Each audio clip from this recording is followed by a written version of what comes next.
చంద్రబాబు సర్కార్ను అదే పనిగా కడిగేస్తున్నారు ప్రతిపక్ష నేత.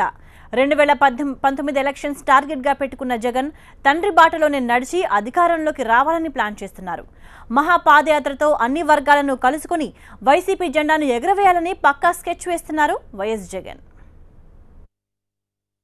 వైసీపీ నుంచి గెలిచిన ఎమ్మెల్యేలు దాదాపు 21 మంది అధికార పార్టీ టీడీపీలో చేరిపారు. వీరిలో తాజాగా 4 మంత్రి పదవులు చేపట్టారు. ఆయన ఏమీ చేయలేని పరిస్థితి జగన్ది. ఒక్కొక్కరు పార్టీని వీడుతుంటే కింది స్థాయి నేతలు కార్యకర్తల్లో ఉత్తేజం నీరుగారిపోతోంది. ప్రజా సమస్యలపై అసెంబ్లీలో బయట పోరాడుతున్నా వైసీపీకి అనుకున్నంతగా మైలేజీ రావడం లేదు. సమస్యల పరిష్కారం కోసం సర్కార్పై పోరాడుతుంటే అధికార పార్టీ ఎదురుదాడితో ఢీకొడుతోంది. ప్రజా సమస్యల నుంచి పార్టీ ఫిరాయింపుల దాకా సర్కార్ చర్యలను జాతీయ నేతల దృష్టికి తీసుకెళ్తోంది పార్టీ. ఇప్పుడున్న పరిస్థితుల్లో ప్రభుత్వంపై గట్టిగా ఫైట్ చేయాలని వైసీపీ అధినేత భావిస్తున్నారు. 2019 ఎలక్షన్స్ టార్గెట్గా అడుగులు వేస్తున్నారు. అన్ని వర్గాల ప్రజలతో భేటీ అయి సర్కార్ తప్పిదాలను ఎత్తిచూపాలంటే మహాపాదయాత్ర చేస్తేనే బావుంటుందని భావిస్తున్నారు జగన్. 2004 ఎలక్షన్స్ కు ముందు కాంగ్రెస్ నేత వైఎస్ రాజశేఖర రెడ్డి సుదీర్ఘ పాదయాత్రతో ప్రజల్లో ఆదరణ పొందారు. ఉమ్మడి ఆంధ్రప్రదేశ్లో టీడీపీ ప్రభుత్వాన్ని గద్దెదించి ముఖ్యమంత్రిగా పగ్గాలు చేపట్టారు.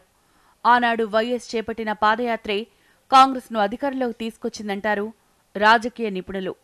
2014 ఎలక్షన్స్ కు ముందు టీడీపీ అధినేత చంద్రబాబు కూడా సుదీర్ఘ పాదయాత్రతో అన్ని వర్గాలతో మమేకమై అధికారంలోకి వచ్చారు. ఇప్పుడు తండ్రిలానే పాదయాత్ర చేసి పార్టీ నాయకుల్లో కార్యకర్తల్లో ఉత్తేజం ఉత్సాహం నింపాలి అనుకుంటున్నారు వైసీపీ అధినేత. పార్టీని పునాదుల నుంచి పటిష్టం చేయాలని, అన్ని గ్రామాల్లోనూ వైసీపీ జెండాల్ని ఎగురవేయాలని ప్లాన్ చేస్తున్నారు. అన్ని అనుకున్నట్లుగా జరిగితే వచ్చే నెలలో మహాపాదయాత్ర చేపట్టాలని ప్లాన్ చేస్తున్నారు. మేలో కుదరకపోతే వర్షాకాలంలో పాదయాత్ర మొదలుపెట్టాలి అనుకుంటున్నారు జగన్. ఆంధ్రప్రదేశ్లో టీడీపీని, జనసేన, ఇతర పార్టీలను ఎదుర్కొని అధికారంలోకి రావాలంటే ఖచ్చితంగా ఇప్పట్నుంచి గ్రౌండ్ వర్క్ చేయాలి. పార్టీని పునాదుల నుంచి పటిష్టం చేయాలంటే ఇప్పట్నుంచే కష్టపడాలి. మొత్తంగా 2019 ఎలక్షన్స్ టార్గెట్గా అడుగులేస్తున్నారు జగన్.